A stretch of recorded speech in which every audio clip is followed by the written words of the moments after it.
Years later, when Roger Boisjoli testified to the Rogers Commission about Space Shuttle Challenger, he said one sentence about that night. A sentence that would be quoted in every Challenger book since. 8 hours later, 7 astronauts died. Schoolchildren in classrooms across America watched it happen on live television, and the most documented engineering warning in NASA history was overruled by a single 11-word sentence.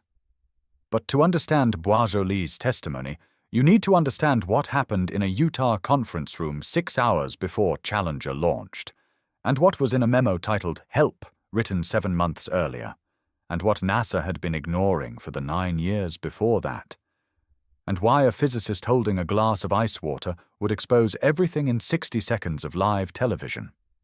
This is the story of 13 engineers, 1 phone call, the most expensive O-ring in history, and a launch that should never have happened. By the end of this video, you'll understand why, and you'll know exactly what Boisjoli said about that night. Let's start with what was in that memo titled "Help." It was written by a Thiokol engineer named Bob Eboling. 6 months before Challenger launched. The body was just one sentence. Quote, "The result would be a catastrophe of the highest order, loss of human life." Nobody acted on it. But here's the thing. Eboling's memo wasn't the first warning.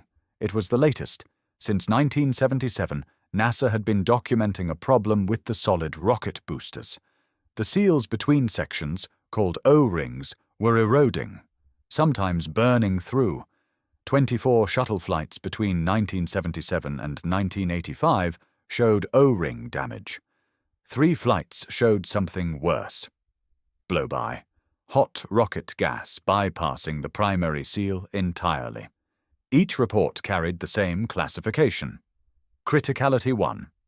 Translation: if these seals fail catastrophically, the vehicle is lost. The crew is lost. Nobody acted on those either. Then, on January 27, 1986, the temperature in Florida dropped to 24 degrees Fahrenheit, and the engineers picked up the phone. 8:15 p.m. Florida time. A 3-way teleconference begins. Kennedy Space Center, Marshall Space Flight Center, Morton Thiokol in Utah. More than 24 people on the line. Roger Boisjoli presents 13 charts. Each chart tells the same story. As temperature drops, O-ring resilience drops. Below 53 degrees Fahrenheit, the data thins. Below 30 degrees, there's no data at all. The launch forecast is 30 degrees. Boisjoli's recommendation is unambiguous. Do not launch. Lawrence Malloy, NASA's SRB program manager, responds with a sentence that has been quoted in every Challenger book ever written. "My God, Thiokol, when do you want me to launch? Next April." George Hardy, NASA Marshall Deputy Director, adds, he is appalled by the no-launch recommendation. Watch what happens next. Because this is where the story changes. The Thiokol engineers hold their ground. Data is data. They cannot recommend launch.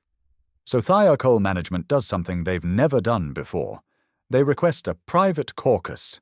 They mute the line to NASA. You'd expect engineers to be part of an engineering decision. They wouldn't be. For 20 minutes, Bob Eboling, Roger Boisjoli, Arnie Thompson, and 10 other engineers sit excluded from a room where 4 executives are about to overrule them. When the door reopens, Thiokol's position has reversed. Launch is approved. In a few minutes, you'll hear what was said in that room. But first, one engineer at Kennedy Space Center, holding the launch authorization paper, made a decision that ended his NASA career. Inside the caucus, 4 Thiokol executives sit at a table. Bob Lund, VP of Engineering. He was the one who signed the engineers' no-launch recommendation. He's been defending it for the past hour. Gerald Mason, Senior Vice President. He turns to Lund, and he says 11 words. Take off your engineer hat and put on your management hat. Lund changes his vote. Joe Kilminster, VP. Bob Lund, VP. Cal Wiggins, VP. Gerald Mason, Senior VP. 4 votes for launch. 0 engineers in the room. 11:30 p.m. Position reversed. Launch recommended. But Alan McDonald is at Kennedy Space Center, not Utah. He is the Thiokol director on site. NASA hands him the launch authorization form. He needs to sign it. He refuses. Quote, "I would not sign a launch authorization for a flight I would not recommend." Joe Kilminster signs in his place. The decision is final. Now Roger Boisseau-Lee drives home through the cold Utah night. The teleconference is over. The decision is made. He sits at his desk and stares at his data. The 13 charts that nobody at NASA wanted to see.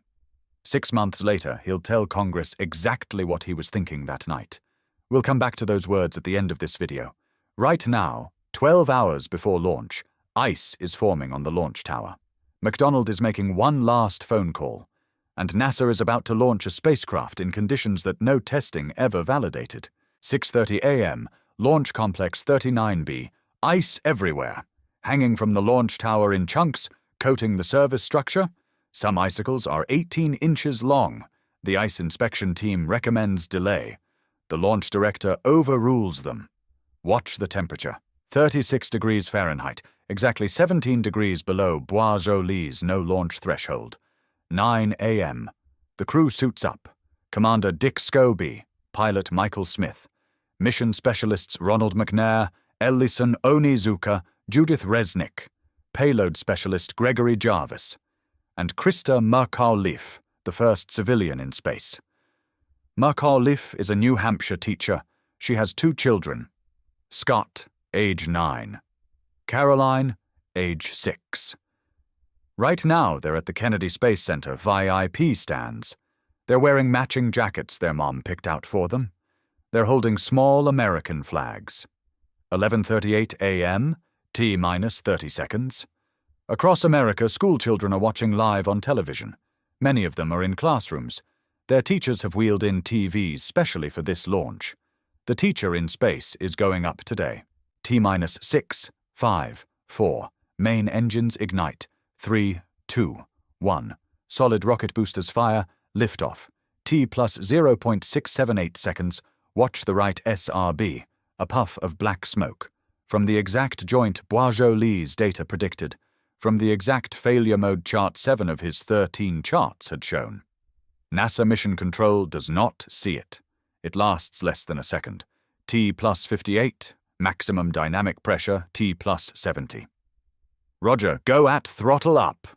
Commander Scobie's last transmission. T plus 73. The vehicle disintegrates at 48,000 feet.